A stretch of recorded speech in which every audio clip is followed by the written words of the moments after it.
The next episode of The Commercial Break starts now. 2:30 in the morning! Oh, yeah, cats and kittens, welcome back to The Commercial Break. I'm Bryan Green. This is the Wicked Ways director, Kristen Joy Hoadley. Best to you, Krissy. Best to you, Bryan. Best to you out there in the podcast universe. Remember that song by, what's his name, Chris Isaac? Wicked Games? Oh, what a wicked... wanna fall in love. Oh, my God. Chris Isaac was like... that sounded very close. It did, didn't it? Yeah.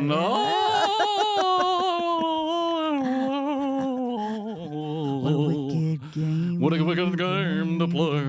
What a wicked name to play. And he had those models. And remember the video? Yes. He had those beautiful, like Claudia Schiffer. Was there a beach scene? It was beach. It was lots of boobs with sand, Yep. like in bikinis. And then he was like playing his guitar with his weird face. What a wicked thing to say. What a wicked thing to do.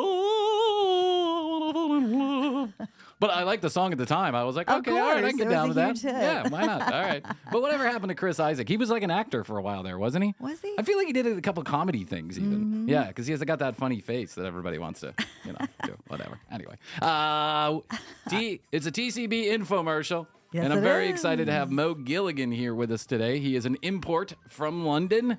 He's very famous over there. Very popular comedian over in the UK. Yeah, he's got TV shows. The Masked Singer, The Masked Dancer. The Masked Singer, The Masked Dancer, Late-ish.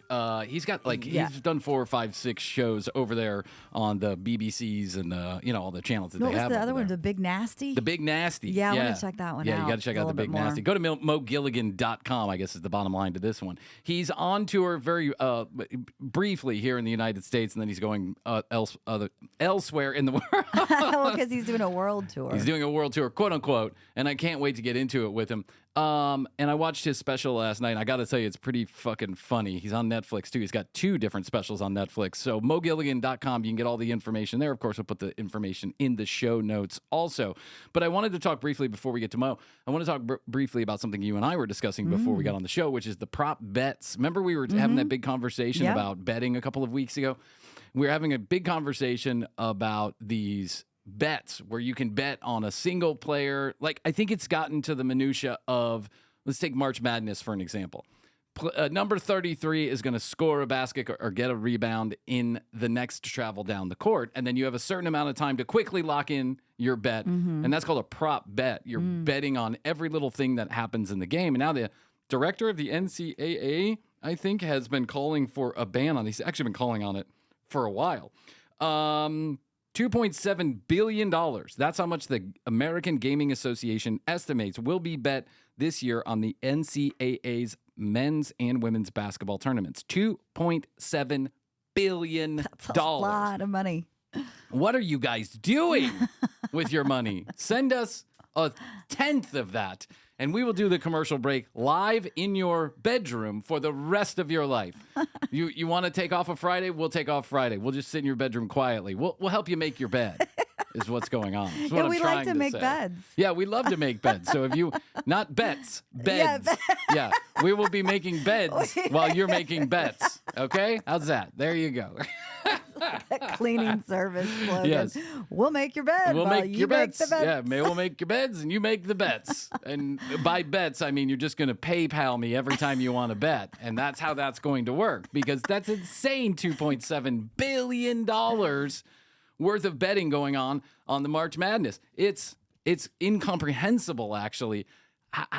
So many millions of people must be betting on this tournament. And here's the other thing that is surprising to me. The NCAA survey of more than 3,500 participants found that 58%, almost 60% of 18 to 22-year-olds have placed a bet on at least one sport in the last year. About 67% of college students living on campus placed bets, said the NCAA. It's so easy. While 41% of college students have placed bets betting on the same school that they go to. It's so easy. Mm-hmm. And I'm not against betting. We have sponsors of the show that are betting platforms, and so I'm not against it. And I've played around with it. I'm not like a huge gambler. I'll admit that, right? I'm not a huge gambler because I don't need yet another addiction. I've already kicked a number of them, and I'm hanging on to a few, and I think the more mild ones, cream and cereal, and British comedy television. That's why I'm glad we're having Mo in here today. Yeah, you finally got it. I finally did it. I promised I would bring that British comedy to the United States, and here it is. But this is just like, again, I think that if you play in a professional sports league of any kind, any sport, or you are going somewhere like March Madness, or you're playing on a collegiate team, you should be able to bet through a specific portal that does not allow you to bet on the sport you play in at all. I mean, because Krissy and I were talking about this. Isn't it a little too tempting if you're my best friend? Yeah. Right. Well, I was saying if I'm playing Let's the say game, you're playing college volleyball. That's right. Because I love a good girls' college volleyball game. I honestly do. I don't know why. And it's not because of the short shorts. That's a bonus, but it's not because of that. I don't know. I find that sport very fascinating. athletic. Yes. Indeed. But then you and I talk, and you're like, hey, we could make a lot of money here if you just don't hit that extra point. Yeah. If you just sat on the court while you were playing a round of volleyball, if you just sat on the court, then we could make big money. I'll bet the downside, right? That's it. How easy is that to do? And I'm not saying, I don't know that it's prolific, but it's got to be going on at some level. Right. Didn't you read a story about some guy that was like... Yeah, I was very suspicious that a small group of people connected to one player made a lot of money. Oh, and they were connected to him? Yeah. Oh. Well, yeah, you can't be a dumbass. Don't be a dumbass. That's my other thing, too. It's just don't be a dumbass. Don't bet the entire house to the house because you're going to lose because the house always wins. Yeah. That's just the way it is. So prop betting, I do think it's getting a little silly. Like, is this guy's shoe going to come untied in the next round? I mean, that's just a little dumb to me. But there are lots of people who really enjoy this, apparently. And so I'm not saying it's a bad thing. I'm saying if you're going to spend $2.7 billion on just one tournament, spend that with us. We are so much better return on your investment. All we do is win. We're like Donald Trump. All we do is win. That's all we do. Charlie Sheen. Are you sick of winning? Yeah, winning. Remember that guy? Yeah. Whatever happened to that guy? We should do a whole episode on Charlie Sheen. He's around. Yeah. I know. Now he's on another show. He's like one of the richest television actors of all time. Because what did he get? Like $100 million to do the last 3 seasons of Two and a Half Men or whatever it was? Yeah, it was very popular. Yeah, it was crazy. He got some huge payday and then had no shame. I guarantee you, Charlie Sheen is betting on NCAA March Madness. Sure. He had no shame that he was sleeping with porn stars, which, whatever, some porn stars need love too. But he was like living with 3 of them. He was sleeping with them, making movies, and smoking crack. Yeah. And he made no bones about it. Nope. Yeah, I smoke crack. What's the big deal? And it's like, oh, okay. Well, I guess there's not a big deal. Because if you said no, then that would be a big deal. But since you're not, that's a big deal. And then remember he did that interview and the guy was like, do you smoke crack? And he was like, yes, I do smoke crack. Yeah, what is it to you? He was pretty open about it. He was way open about it. It was so crazy too because I remember that, and I was working at another place here in Atlanta, and everybody, it was just the buzz of like, what's he going to say today? I know. What's he going to say today? Back when Twitter was Twitter, yes. not X. Oh yeah, that's right. He was on Twitter, all like giving updates. Yeah, he was giving updates. Hashtag winning. Yeah, hashtag smoking coke. Hashtag, little heroin never killed anybody. All glued to the whole situation. Like, how is this going to play out? Oh man, that was intense. He was the best show in town for a while. Yeah. That's what he should have been doing. He should have we should just have a reality show. But I'm sure there's like all kind of legal repercussions to putting somebody on camera that's constantly smoking coke and doing all this other stuff. Now I don't know what Charlie's up to now, but he clearly had something going on then, because remember that one girl that he was dating was like giving stories for what Denise Richards, I think, was saying. Well, that's his ex-wife. Yeah, like I walked in one day and there was like the biggest rock I've ever seen, but it was crack. Yeah, I was like, wow, it was wild. When you have that kind of money, you bet on NCAA March Madness, and then you smoke a lot of crack rock. Okay, so Mo Gilligan, our guest today, MoGilligan.com, TCB infomercial. We're super excited to have him. He is making his entree into the American market, the U.S. market. And we're super excited. I think this might be the first podcast he's stopping by, the first show he's stopping by. I don't know that for sure, but I think this is it. That's exciting. And if it's not, I'll claim that it is, because how are you going to find out anyway? But we are really happy to have Mo. I wish that you would go to mogilligan.com. Check out his materials. If you can catch a show, catch a show. He said he's going to, or his agent said they're going to plan another round of U.S. shows. So let's talk to him about all that. I'll tell you what, Krissy, why don't we do this? Why don't we take a break? Do you want to do this? I want to do this. This is what I want to do. Okay. Christina always makes fun of me. She says, your transitions into the interviews are just really strange, actually, Bryan. She's like, you go into like announcer mode. You're like, let's do this. We'll take a short break, and up next, be back with Mo Gilligan. But you know what? That's what we're going to do. Take a break. We'll be back with Mo Gilligan. Hey, Mo, how are you doing? Yes, very well, man. Very well. How you guys we're good. Doing We good. really appreciate Thanks for joining us.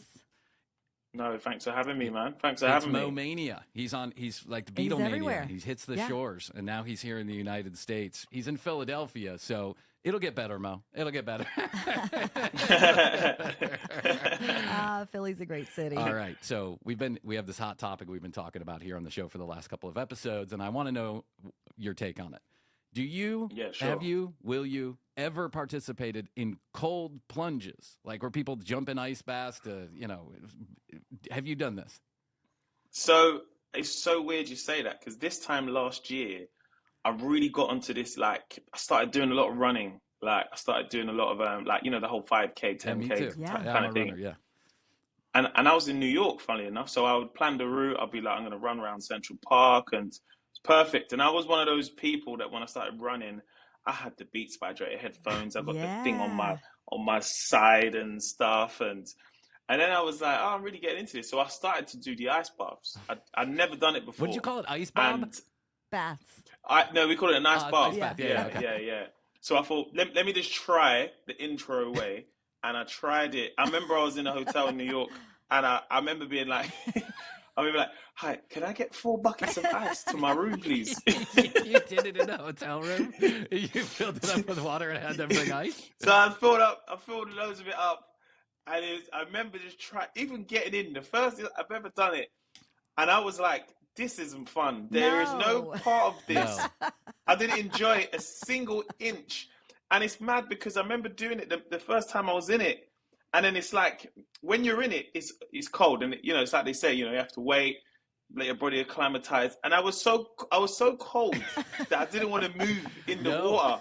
Because anytime I moved, it got colder. I said, this is not a black experience. This is not for me, man. It's not for us either. It's not for us either. Absolutely not. It's not for me, man. I'm of Irish descendants, and I'm telling you right now, I could.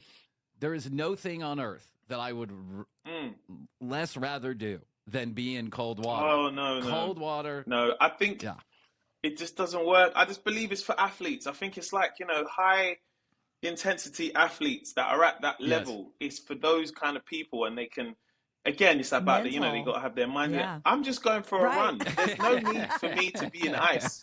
Do you know what I mean? So we're glad you're on the same page. It wasn't for me. We were reading that scientists, or a lot of scientists and doctors, are now saying, hey, listen, when you go into the cold water like that, it puts you into this fight or flight response. Your body is literally on fire. Your neurons are going, stop, don't do that. And I know that people mind over matter and all that bullshit, but for me, I'm not looking to be in fight or flight mode every morning after. Literally, I'm not a Navy SEAL. There's no need for me to be in a bucket of ice in a hotel. Yeah, I'm with you. So, guys. Mo, you are a huge presence over in the UK. You sell out theaters. You have huge social media presence. And I think that it's rightfully so. Now you're coming over to the United States, and Krissy and I have been watching a lot of your material. You're really funny, and so thanks. For those in the audience, who is probably a fair share of them who don't know Mo Gilligan. You got your start doing social media videos, is that right? Like social media comedy videos? Yeah. So this was just a little bit just before the introduction of TikTok, and those kind of like, I feel like now the kind of short clips of like the TikToks and the Reels is like a thing now. Yeah. But this was a little bit just before, when Instagram just introduced videos. It just went from pictures to videos, and their videos went from 15 minutes to a minute. And I just started just having some fun with some ideas of comedy and some characters that I would just do to myself, really. And it wasn't a ploy to, I want to try and get more followers. I was just stuck with this material, and I couldn't do it on stage, so I could do it on a video. And I thought, let me see how it works. And one of them worked and went viral, and it went viral in the UK, but it went like kind of more viral on other pages. So you don't get like the other comedy pages. So once I seen that, I had two things. I was like, cool. If I messaged all those pages and said, can you at me in the post so people can at least follow me? And then the second thing is I just put out more of that stuff that people liked. Done one and done another and another and another. And then just grew my platform. And through that, it's interesting because once you do this stuff, people are like, oh, this person's really funny. But I'd done comedy before that. So I'd done comedy since I was 19. Stand-up comedy? Like you've been on open mics and out on the stage? And Yeah. So I'd been on the circuit for quite a while in the UK. Just working on the Friday nights and the Saturdays. That was always like the thing that I was doing. I was doing it as part-time because I was still working in retail. I used to work at Levi's as well. So I knew that I wanted to turn this into something, because I always believe if you have a viral moment, it doesn't last very long. And you have to find your way to extend it, or ideally monetize it. And a lot of creatives, we're not business people. We're creatives first. Damn, do I know that? Yeah, we know that. Yeah. We know that. Do you know what I mean? Like I'm dyslexic, and the minute I was like, oh, I've got to do this tax thing, I'm like, oh man, this is going to be stressful, man. Here's the 3, there's the 4. Listen, we know your pain, first of all, but just really quickly, is it at all possible that you might come over here and teach Krissy and I a fucking thing about Instagram? Because it's a difficult algorithm. They're all difficult algorithms in some way, shape, or form. Yeah, but when you break through, it means that you've truly connected with your audience. Do you feel like we've talked to so many comedians about this? Do you feel that, obviously you must, that social media, these online platforms have really given you a chance to cultivate your audience outside the mainstream entertainment fare, right? The kind of the lane where you go to Hollywood, kick around, do audition, get up on stage a million times. That must have just felt to connect directly. Yeah, that must have felt really good to go, oh, people are really connecting with this. Yeah, because then people go straight to your source. It's almost like an exclusive way of just having just your fan base who just like your stuff. And if I say I'm going to do a tour, they're going to come to the tour. If I've got a book out, they might buy the book. But it's exclusively your audience. And it's interesting because then that audience will just grow and share it to other people. And I'll be honest, in the UK, like the route that I took was a route that no one had really ever done in that way of doing social media and then, doing a tour and then getting the likes of TV to be interested in and getting, like Netflix and stuff like this. That was a very unconventional route, especially being a Black British comic as well. There wasn't anyone that looked like myself, even on TV. So, to kind of go through and do it that route felt the most organic for me, but also the most fulfilling, because again, before any of the success was happening, it's the social media. I'm meeting people in the street who are just like, oh man, like who are treating me like I'm someone, and I'm like, I just do videos in my bedroom at my mum's house. Do you know what I mean? We do know what you mean. Yes. Yeah. So, being a Black British, first of all, you're right in my sweet spot. I only watch British comedy. That's the only thing that I ever watch. I feel like I was born, I was born in the wrong country, quite frankly. But being a Black British comic, is there, and excuse my ignorance if there is, but is there someone that you can think of that was someone you looked up to, a Black British comic who was like, I'd really like to follow in those footsteps or follow that path and get that kind of notoriety? Yeah, I think in terms of following, it was just more like, because we have our own Black comedy circuit in the UK, so there are people within that scene that are massively influential of how funny they are. There's a comedian called Slim, there's another guy called Richard Blackwood, who's huge as well. He had a TV show, for example, in like the kind of early 2000s and the 90s. And then before him, you had Lenny Henry. But there wasn't much to choose from, but also following their paths were completely different. They was at different times where the success was different. So you know, for someone like Lenny Henry, who'd been on the TV from the 80s, his success was through television. And then you had someone like Richard Blackwood, whose success was also through television. But at this point, I had no TV credits. I had not been on a show. I had nothing to show anybody. So ideally, social media was the route that I could take, because it was like, I was like, I haven't been on TV yet. I know that that's been their route, and that worked at a different time. So it's always interesting whether there's a new generation now watching me who are like, oh, I love what Mo does. And I'm always interested to be like, I wonder if social media is going to be their thing, or there might be something new that comes about that becomes, you know, their thing, essentially. But yeah, we have a really thriving, you know, black comedy circuit, but there wasn't many people breaking through from that scene to get onto television, unfortunately. Yeah, you know, the kids today, they're going to put on their little Apple VR headsets and zoom around on their scooters, and they're going to want you to do your specials in 3D where there's touch, feel, cold, hot. You know, it's something's coming down the pike for the next generation. So one of the things that surprised me about you, Mo, is that you did break through on TV. Television eventually, and Yes. you had like what, 3 or 4 shows in a short period of time. Yeah.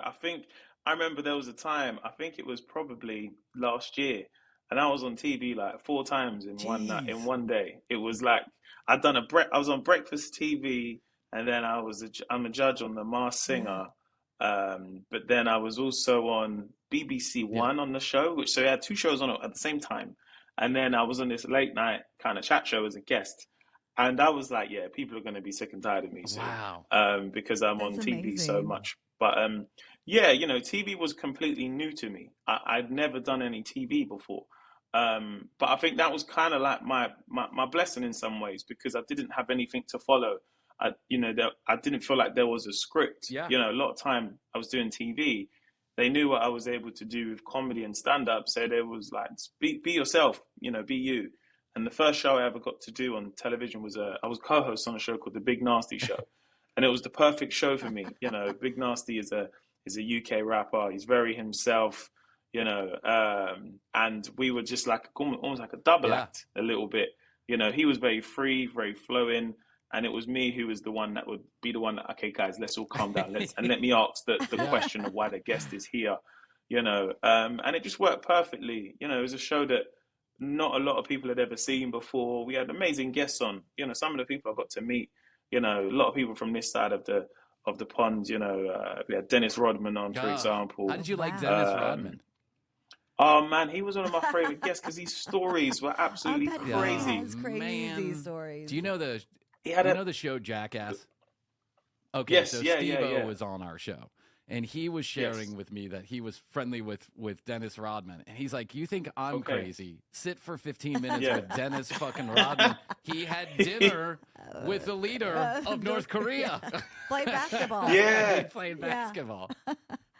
It was a mad experience for me because I'd never done any TV before. So to do this late night show and then to speak to someone like Dennis Rodman, and he told us, he spoke about, you know, the problems he had with, you know, knowing the leader of North Korea, but telling us about his basketball past and after parties and stuff. It was amazing, and it was my introduction. So after that, once I started doing TV, I was like, if I could do this show and you've got Dennis Rodman telling us these crazy stories, and again, the show would run for 3 hours when we record. Wow. And it only air for 1 hour. No, yeah, for 1 hour, but we recorded 3 hours. So I didn't know that, realizing that you're not meant to record a show for 3 hours. But yeah, it was a fun time, man, in my career when I first started. And yeah, you know, there's a ton of clips if anyone wants to watch on his it. website. A ton of clips that you can see on YouTube called The Big Nasty Show. And then and then it went well because, you know, I got offered my own show off the back of it.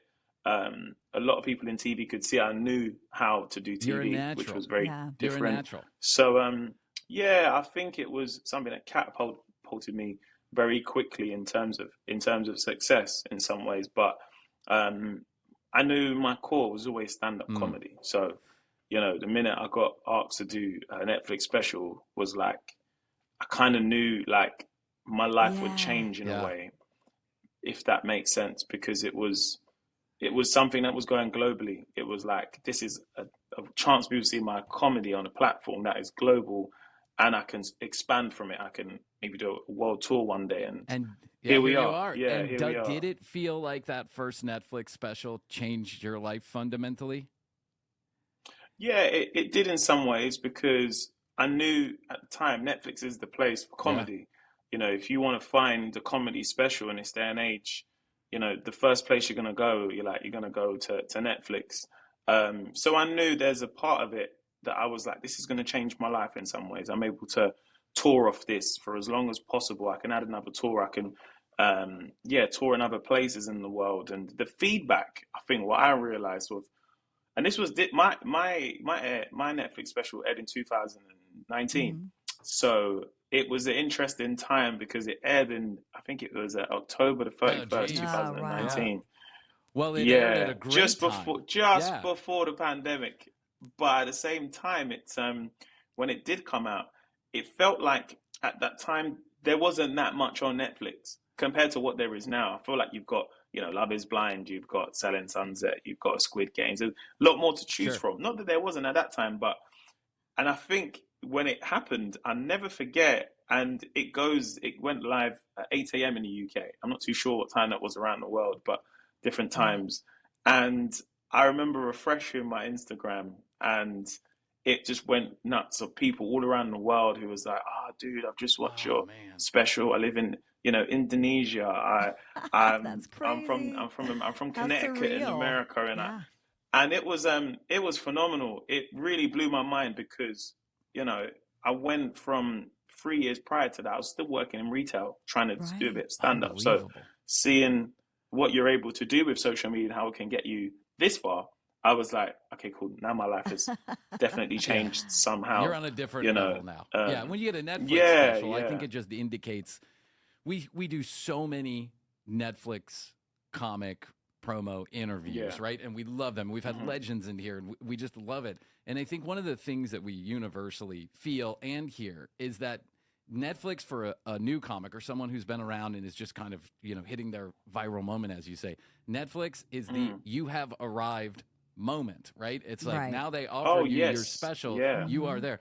And you may be too young to remember this, but HBO was like that when there was only cable, right? HBO would Yeah. air comedy every Friday or Saturday night, new specials from just legends, but there was no real place, unless you went on late night television, for a new comic to get that kind of exposure very quickly. And now Netflix has Mm. changed the game, and they've really Mm-hmm. backed the comedy universe, so to speak. They're putting their money where their Yeah. mouth is, and they're giving a huge Hmm. platform. I mean, what a moment that must have been for you. How Yeah, man. do you have like a party? Like, are there people come over and you guys watch the special together? Please tell me there's like drinks and maybe a little Yeah, I marijuana, think and you guys are just hanging out and going, "This is the best thing that ever happened to him." I remember at the time, again, I was still in a place of like, we recorded it. We actually, weirdly enough, we recorded one special, probably a year before that when I was on this tour. And, we sent it to Netflix. And at the time, you're kind of in limbo. You're like, it might happen. I was a bit like, probably won't, I'm Yeah. still. And Netflix were like, oh, we love this special, but we'd want to re-record it and make it bigger, do a bigger audience and do better cameras. And yeah, that's Oh, what we want yeah, to do. sure. Why not? That's And incredible. I was in a place, I was like, rah, you really want to do that? Okay, it's gonna happen. And I'll be honest, even when we recorded it and you get a date that it's gonna release, you still don't believe it's gonna happen until, I remember like seeing it there for the first time and press play and he did a doo-doom and I Yeah. was like, Oh my okay, this God. is this is real now. Yeah, and then after it happened, um, because at that time this was 2019, so I had my first show, I was on tours doing loads of TV, my life was really starting to Mm. change. It felt like it was going at 100 miles an hour at the time, and I didn't have anything planned, but I remember I went to visit my mum one day and my mum was like, oh, can you help me, I need to take some things out and like go to storage unit. So I was like, yeah, of course. So I went to my mum's house and opened the door and it was dark and it was a surprise. Oh. It was like, yeah. So my mum and all my family were there and just wanted to say, they all said, we know how hard you've been working. Just want to give you a little like well done surprise for your Netflix special. So yeah, it was a real moment Can I borrow that your I'll mom just to pat me on the back every once in a while? Can I just give her can she get my phone number so she can go? You're doing a great job out there, Bryan. Do you think that the television combined with the Netflix, you're doing this kind of around the same time? Did that, like, do you notice that you were already getting noticed for your social media videos. So I'm sure once now you've got, a late night show, you're on television in some cases 3 and 4 times in a day, and then you have a Netflix special. And I'm just curious about this because you kind of had this meteoric story, right? Which happens to a lot of people. They go viral, and then people like you who are talented, who can back that up, then sustain that popularity and parlay that into something else. Do you get noticed everywhere you go? Is that bothersome? Is that a lifestyle change for you? How do you handle that? Yeah, I think, no one's ever sure of what it's like when you become famous. If you've never come from that world or never been around it, you don't know how it's going to change your life in some ways. Yeah, in the UK, if I go to a restaurant, which I started realizing that this is my name and I'm using it on everything. If I book a table and go out, it's my name. So essentially, when I get there, they know it's me that's already going to come, for example. So I started realizing that, I can't use my name. I can't put my name on stuff. Yeah. Even on the post, my name is on my post. It's my name. And the postman starts delivering a package, for example, and the guy turns up and he's like, Mo Gilligan, I've seen it. I've seen his pack. Can I get your autograph? Yeah.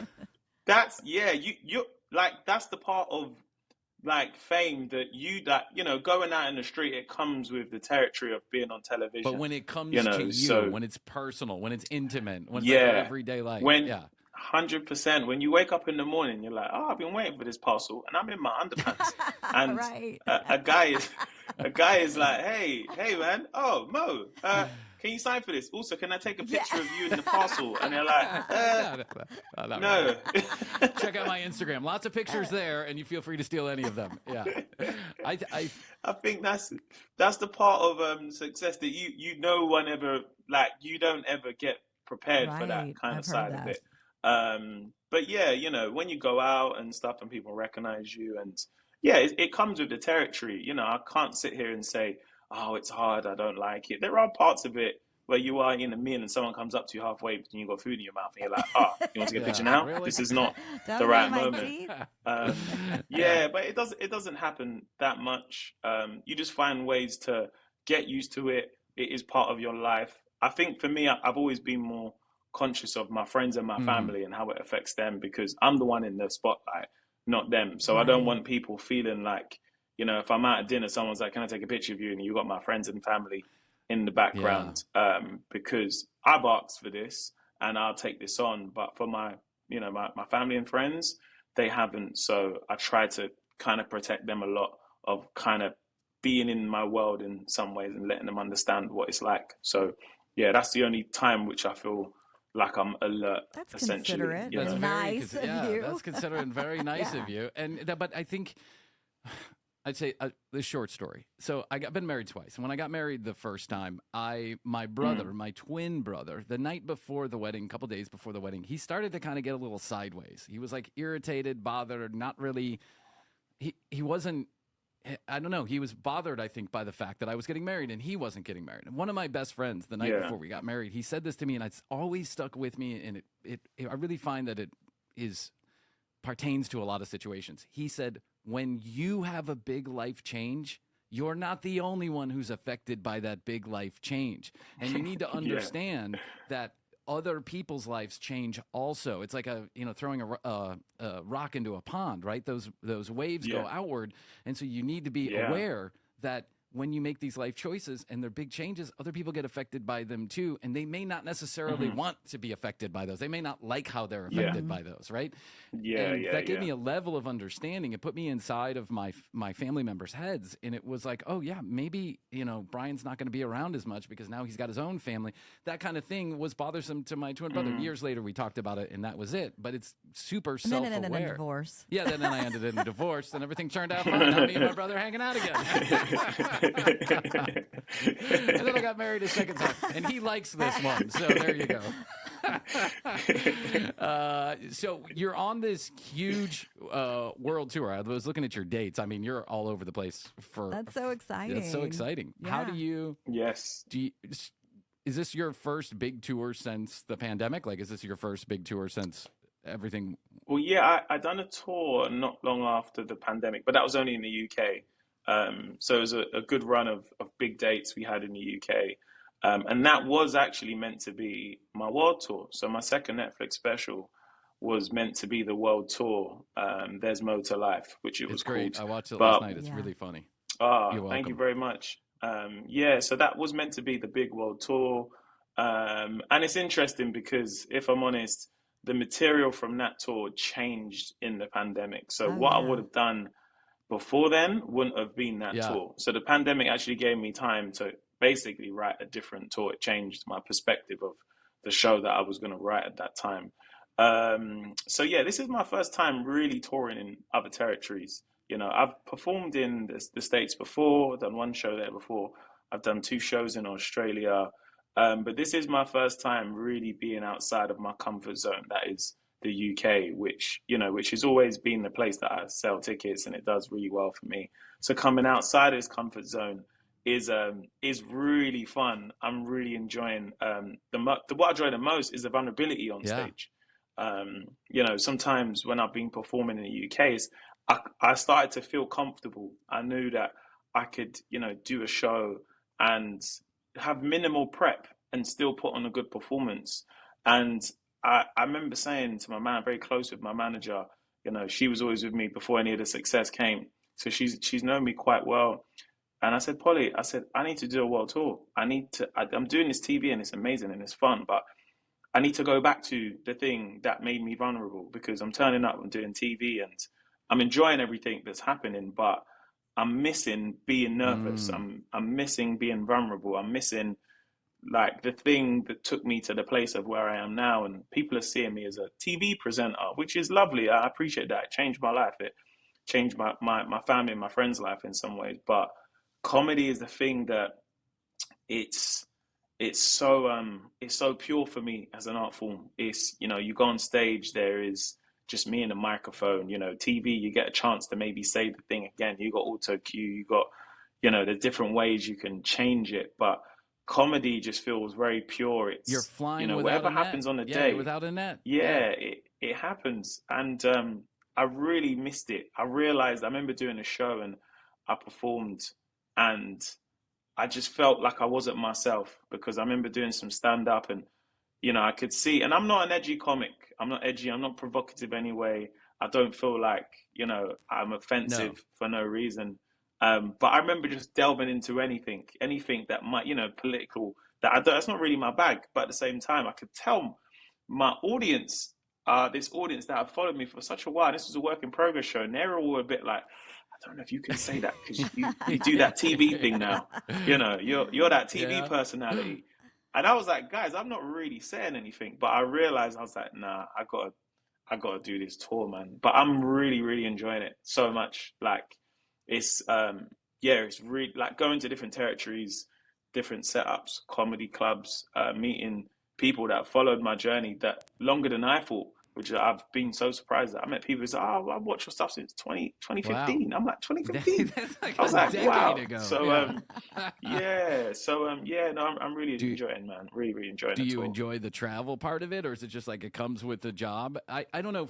Like I've traveled for work before, not this work too, but I've traveled before. Yeah. And my dad traveled a lot when we were kids for his work, and when he was asked, "Do you enjoy the travel?" he would say, "It's work. You see the inside of a hotel room, you go to meetings, you go out to dinner with whoever, Yeah. and you go back. The traveling is not for business. It's not as fun as you would like to imagine it would be." But I always enjoyed the travel a little bit, but I also understood what my dad Yeah. was saying. Do you get into that travel part of it? I think I enjoy it. It's weird because the traveling comes with two sides because you're on the go, you are living out of a suitcase. And when I left, I always come back with more than I left Of with. course. That's the So I traveling. buy so much stuff. I'm like, oh, let me buy this thing, or that looks Yeah. cool, and realizing I'm like, I need another suitcase now. But you are living out of a suitcase. You are seeing hotel rooms. you probably get about 5 different hotel room key cards because you've lost one and forgot one. Yeah, you are essentially living out of a suitcase. But what the upside to that is that you get to be in a different place in the next 2 or 3 days. You know, it is hard when you got to, you know, move around suitcases, but as a comedian, this is still a champagne problem, Yes. in my opinion. Yeah. I feel like comedians dream of doing this stuff. So to sit there and be like, oh, I've got to pack my case and I gotta I'm go to tired Australia. yeah, like no one has any sympathy for that comedian. Do you know, if my other comic friends heard this, they'll be like, I don't really care. If you want to swap places, I'll do it tomorrow. Your comic friends are like, I'm driving to Manchester tomorrow night to do an open mic, and you're fucking complaining about taking a 747 first class to Australia. That is it. That is it, man. And luckily enough, I'm in a place where, you know, I don't want to shy away and say I'm not doing all right for myself. You know, when you're traveling, you get to go to Australia, and you sleep in business class and stretch your legs. It's not as bad as made out to be, you know. No, there's nothing Do you bad know what about I mean? business class, Mo. I've yeah, been lucky a you few got to times, take the. That's it, man. You got to take the rough with the smooth, man. So yeah, no, but I do enjoy just traveling in general, just getting to see different places and different vibes you get to see. It's it's amazing. It's the best part of the job in my opinion. Speaking of travel, have you been to Jamaica? Are you playing Jamaica? Have you played Jamaica? I just went, I haven't, and I love that. Yes. I love that place. I am obsessed. You know what's interesting about the world tour is the amount of people that say, "Oh, you got to come to the Caribbean." Yeah. My dad's from St. Lucia, my mum's part Jamaican. So there's loads of people that are like, "You got to come here." I've got a lot of people that say, "You got to come to Africa, come to Nigeria, come to Ghana," and we're really trying to make it happen. It's just so much harder than I ever thought it would be because you need a promoter on the ground and then logistics and.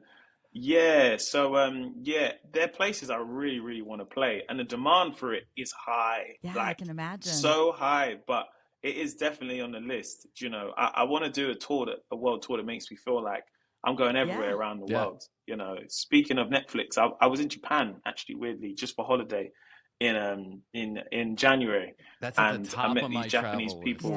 list. You need to go. It's for me, it's one of the best places I've ever been to in my life. Amazing. What part were you and I've been in this.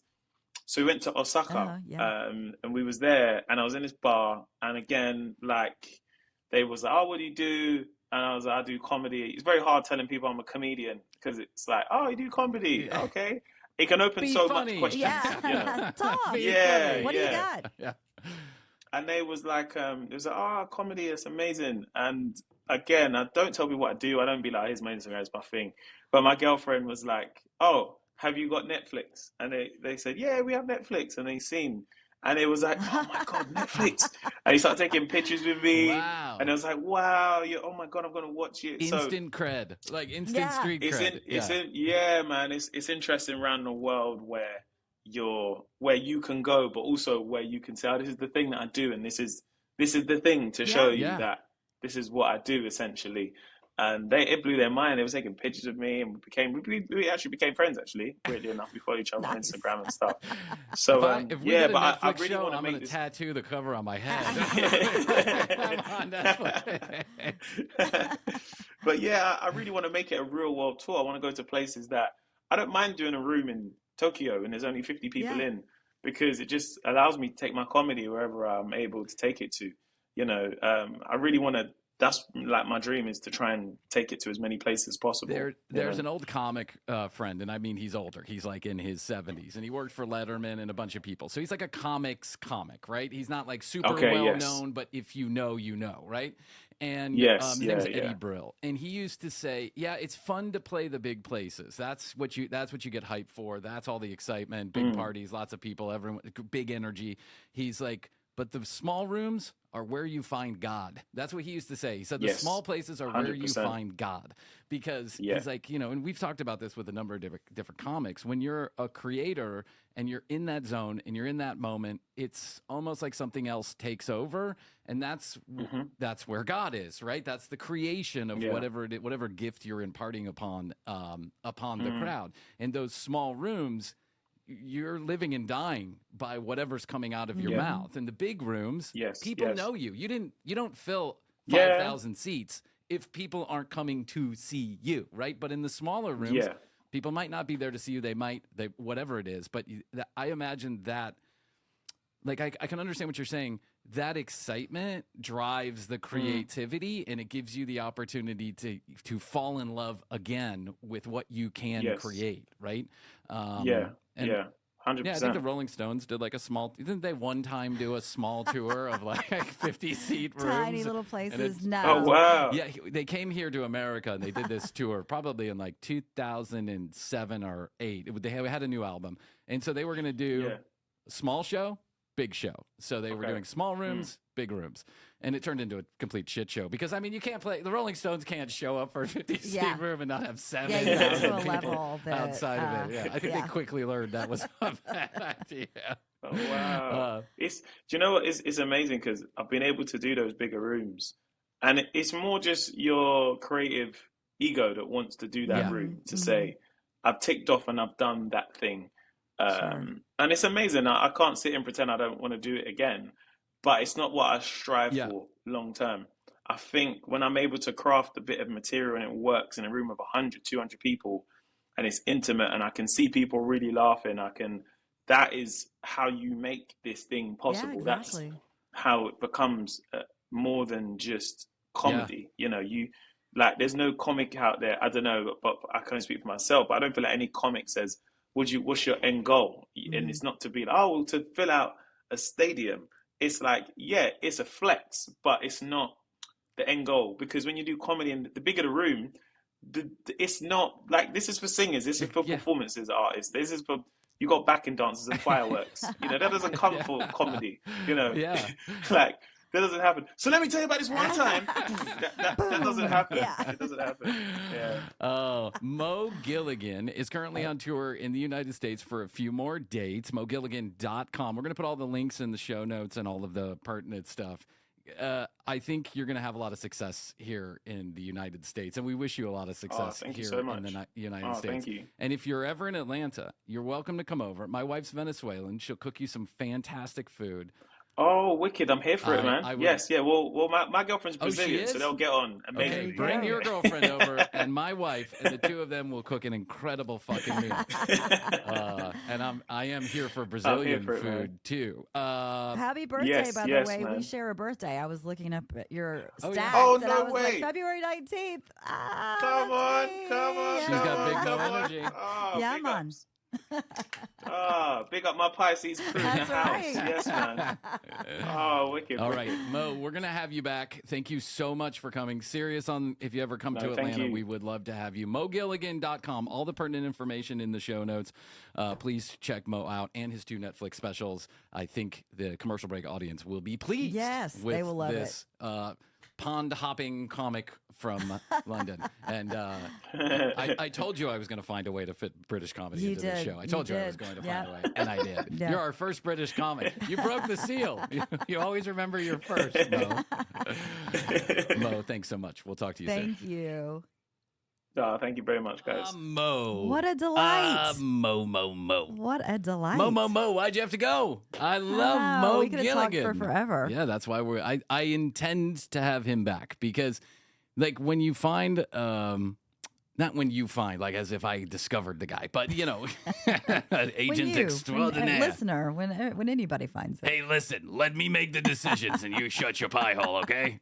I'm Bob, the agent, and I'm here to tell you, Mo Gilligan's the next great thing. He's here in the United States. And when you find the next great thing, you let everybody know about it. But when you find something good, and then, you know that a lot of people don't know about it, you're like, oh, that's exciting. Let's get Mo out there. So Mo was such a nice guy. I intend to have him back. We did. There was a vibe there. Yeah. I agree. There was a vibe there. Can I share something with you that might sound a little strange? I felt like I wanted to get a hug from Mo. I know. Did you? Yeah. Did you? I don't know. There was this weird energy going on the screen where I was like, do you want a hug? I think I just like to hug British people, though, because I feel like they're, they're part of my spirit. Yeah, you accomplished your mission. Yes, I feel that a lot when I'm watching the British comedies. Yes, I did accomplish my mission of having a British comic on the show. So more to come, I hope. Yeah. Let's get on that. Who's doing that? I'll get more British comics left and right, buddy. Talk to that guy. Yeah, talk to Bob. Bob will get him. Uncle Bob. Good old Uncle Bob. Yeah, thanks to Mo Gilligan. MoGilligan.com has a few shows here in the United States. Then he'll be on tour in London and Australia and other places. And watch his 2 Netflix specials. I guarantee you're going to like it. And he's got a ton of social media stuff. He's done television shows over there and they are now on YouTube, which isn't always the case. So seems like they put all the episodes out of his talk show called Late-ish. And he had some heavy hitters on there, like Schwimmer. David Schwimmer was on there. Who else did I see? I just saw a bunch of very notable people stop by his show. So, he's big. He's huge in the UK. Let's see if we can get him to refer some of those people to the show. Do you think David Schwimmer would come on? I think David Schwimmer would come on. What's David up to? Yeah. Since Friends, what's he doing? I don't know. Yeah, why can't he stop by here? Yeah. Come on, David. Come on the show. Talk to Bob. That Kristen Wiig. Yeah, talk to me. It's a small fee for being on the commercial break. People always ask me. Really? How much do you pay the guests? And I'm like, it doesn't work like that. Yeah. That's not how it goes. So one person over the weekend was like, you got some great guests. How much do you pay them? And I'm like, I don't pay the guests to be on the show. That's not necessarily how it works. I'm sure there are some people who do pay guests. I've actually been paid to be a guest on a podcast.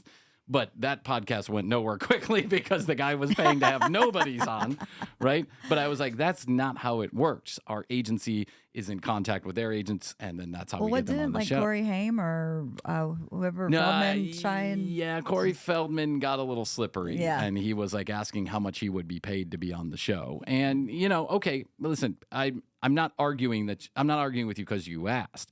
But I'm certainly not going to pay. Like, I'm not paying to have Corey Feldman on here. How about I get more people to listen to your incredible body of music, and then we'll call it a wash? Do you know what I'm saying? Yeah. And so, then this person also asked the inverse question. Oh, so they pay you? And I'm like, no, they don't pay us to be on. If they paid us to be on the show, we wouldn't be complaining about money so much because we would be just fine. We do work with a great company. And they help facilitate facilitate all this. It's an agency. They help facilitate it. That's how we get the guests on the show. That's how everybody gets guests on shows, just by the way. So breaking down all the walls here at the commercial break. We do. If you want to know more, you know what you can do. You can text us or call us, and maybe we'll answer your questions. 212-433-3TCB. I'll tell you what I would really love to do is, besides the Mo Gilligans of the world, I'd love to have our fans come on and talk to us live here. That's really what we want. We've already set up a couple, so they're coming. People have responded. And if you are just sitting on your butt waiting to respond, get on it. What are you waiting for? We'd love to talk to you. You have a question you want to ask us, a crazy story you want to tell, you have something interesting you have to say to us.